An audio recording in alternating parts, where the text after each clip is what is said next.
você usou um tipo de argumento e esse tipo de argumento de exemplificação reforçou a sua tese. Percebe como argumentar adequadamente dentro da sua tese é algo importante? Fala aí, beleza? E aí, já praticou os exercícios que nós passamos para trabalhar banco de dados para o Enem? Olha, não assista esse vídeo. Por favor, não assista esse vídeo antes de praticar as atividades do banco de dados. Por quê? Porque o banco de dados é uma maneira de você visualizar sua redação esquematizada através de 3 perguntas essenciais. Quais são as causas e as consequências do problema, o que mantém esse problema e como solucionar o problema trabalhado. Então, esquematizar a redação, começar a ver como que sua redação seria construída a partir do banco de dados, é um pontapé inicial importantíssimo para que você comece a construir redações de sucesso. Então, por favor, não assiste esse vídeo antes de praticar as atividades. A gente está aqui para tirar todas as suas dúvidas acerca do banco de dados, acerca do que a gente já construiu até aqui. Então, só assista se você já praticou, tá bom? Por favor. Então, vamos para a nossa aula. Vem comigo. Terceiro pilar da redação do Enem, argumentar adequadamente. E estamos nos tipos de argumento. Quais são os tipos de argumento que vocês podem estar usando para convencer o leitor, o avaliador, de que vocês estão certos? Convencer o leitor e avaliador que a sua tese é verdadeira. Quais são os tipos de argumento que você pode estar usando? Vem comigo.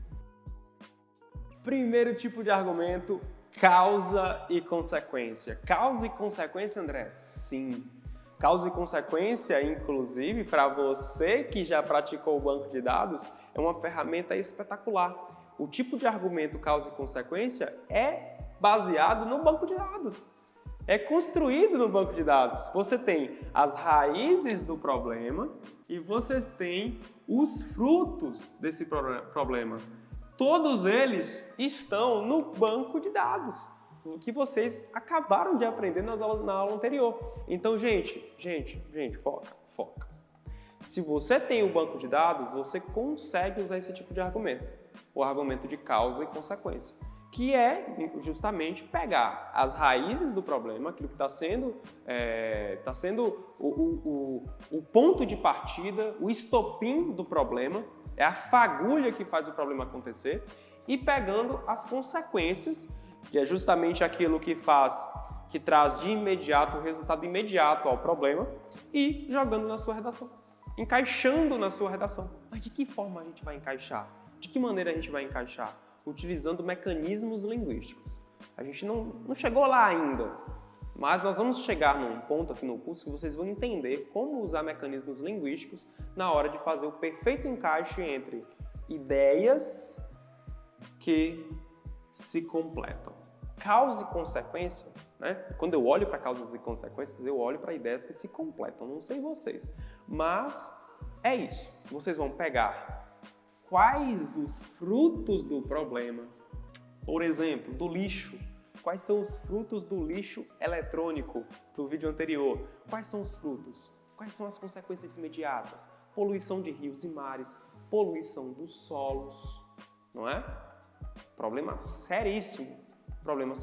Além de doenças relacionadas a metais pesados, né? Que isso é trabalhado na biologia. Vocês aprendem um pouco disso. Na química também, quando a gente começa a falar sobre poluição ambiental, quando se estuda poluição ambiental na química, também se fala um pouco sobre as doenças. Não fala com profundidade, como fala na biologia, mas fala na química. Então, prestem atenção que, quando vocês lançam as consequências do problema no seu texto, logicamente, você vai lançar as causas desses problemas.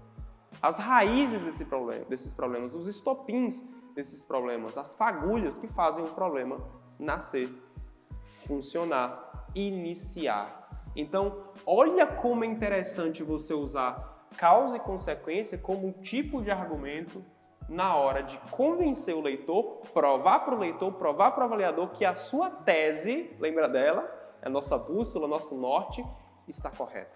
Quando a gente diz, por exemplo, que o lixo eletrônico é um problema sério no Brasil, o que é que dá a entender? Dá a entender que o escritor, o autor da redação, ele vai falar sobre os problemas sérios que esse lixo gera. E, obviamente, o avaliador e o leitor espera que mostre as raízes.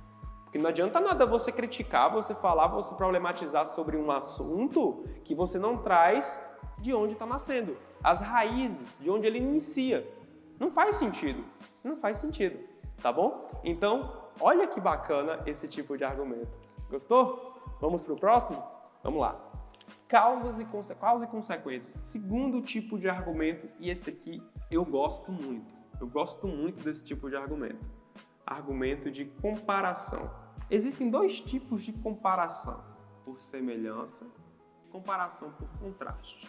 A comparação por contraste é aquela comparação onde a gente pega duas situações que estão passando pelo mesmo problema, só que são contrastantes, obviamente, são diferentes, mas vivem o mesmo problema. Por exemplo, a questão do lixo no Brasil e a questão do lixo na Espanha, especialmente em Barcelona, na Espanha. Não sei se vocês sabem, mas em Barcelona há coletas subterrâneas de lixo. Se você pesquisar aí no YouTube, nosso editor vai colocar aqui do lado o vídeo para vocês visualizarem. Se vocês pesquisarem aí a questão do lixo, como é feita a coleta de lixo em Barcelona, principalmente ali nas vias centrais, vocês vão se encantar com a forma como Barcelona cuida do seu lixo, cuida dos seus resíduos. São galerias subterrâneas que carregam, levam o lixo via ar. O ar é soprado e o lixo vai sendo arrastado, né, via pressão, arrastado por pressão até a central de tratamento de resíduos. Eu acho muito legal. Eu achei muito bacana. Quando eu soube dessa informação de lá em Barcelona, eu achei a ideia super inovadora, muito legal mesmo. O Brasil está muito distante dessa situação, né? Mas, assim, do ponto de vista geral, a gente não está tão ruim quanto Barcelona. Mas Barcelona é referência por ser a capital da Catalunha, né? Uma cidade de referência na Catalunha, lá na região da Espanha. No entanto, o Brasil, em muitas cidades, Curitiba, por exemplo, é um exemplo disso, nós já temos boa gestão de resíduos sólidos, né, no Brasil. Então, como que a gente faria uma comparação por contraste? A gente pegaria a informação de Barcelona e a gente pegaria a situação de São Paulo, por exemplo. Compararíamos as duas cidades por contraste. E aí a gente apresentaria a situação do Brasil e poderia trazer, né, no argumento de comparação por contraste, o conector diferentemente. A Espanha tem um ótimo exemplo de gestão de resíduos sólidos, já faz isso há muito tempo, desde tal ano a gestão desses resíduos, a coleta desses resíduos é feita via rede subterrânea, assim, ponto. Diferentemente, São Paulo, onde ainda enfrenta muitos desafios no lixo urbano, ou, diferentemente da Espanha, as principais capitais brasileiras ainda enfrentam muitas dificuldades no lixo urbano, no lixo eletrônico, no lixo, nos resíduos, na gestão de resíduos sólidos, certo? Então, tá aí um exemplo de comparação por contraste. Como a gente conseguiria fazer agora uma comparação, usar esse tipo de argumento bem legal, essa comparação por semelhança? Como é que a gente faria isso? Como que a gente compararia por semelhança algum problema, alguma situação no Brasil, principalmente, né, devido aos temas do Enem sempre buscarem o Brasil? Como é que a gente faria essa comparação por semelhança? Como é que a gente usaria esse tipo de argumento nesse caso?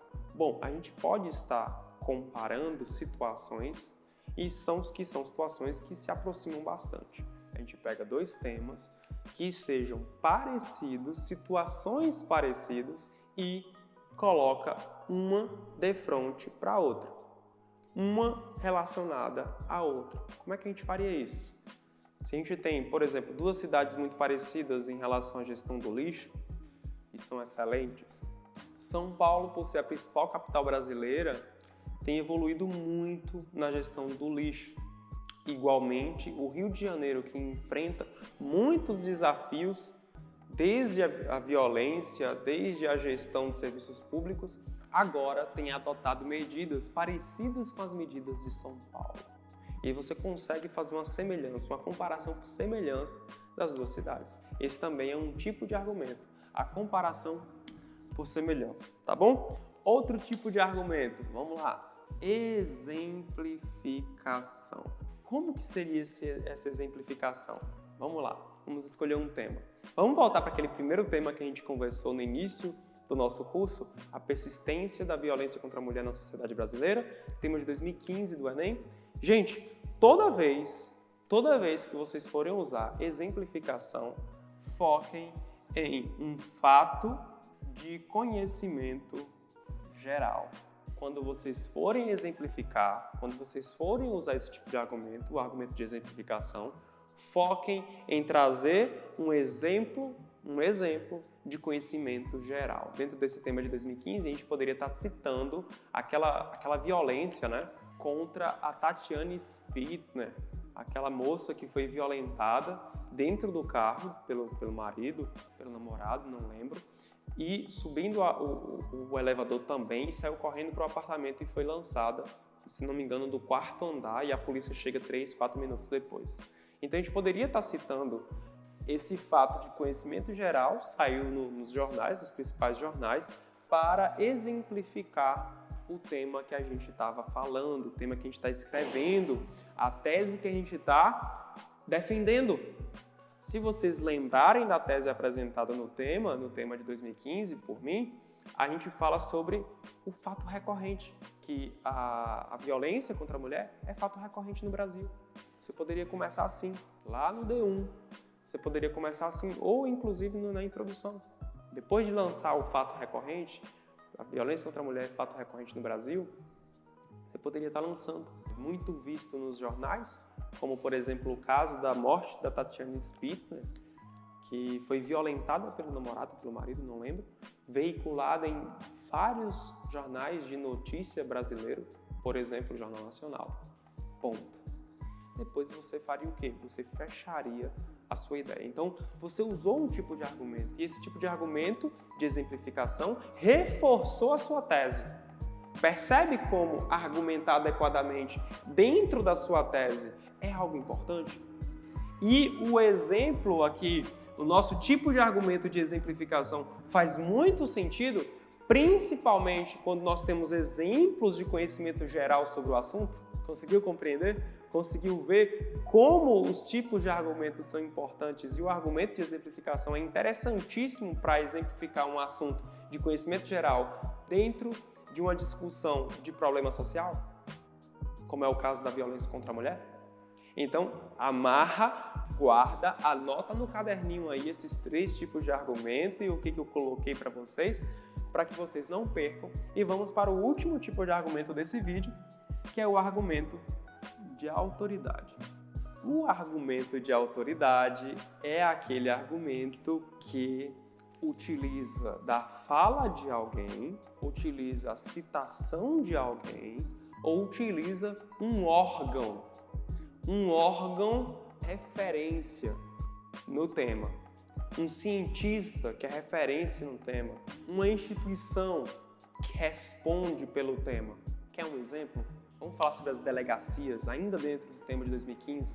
Vamos falar das delegacias? Por que a gente está pegando esse tema de 2015? Porque é um tema de conhecimento geral, eu acho que todo mundo sabe falar sobre ele, é fácil de compreensão.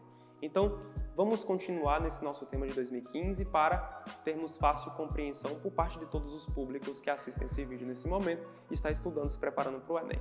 Tá bom? Então, qual argumento de autoridade a gente poderia estar usando para reforçar que é recorrente? Qual argumento de autoridade? A justiça. A justiça é a autoridade no assunto. E aqui entram delegacias e também entram juízes. Ou você pega a fala de uma delegacia, dos juízes, ou você pega, dentro da justiça, né? Ou você pega de uma ONG, de um órgão, por exemplo, o Mapa da Violência. O Mapa da Violência é um órgão que cataloga, enumera, classifica, levanta dados, faz o levantamento de dados acerca da violência no Brasil. E esse Mapa da Violência é um órgão muito importante, porque esse órgão ele traz para a gente reforço de autoridade.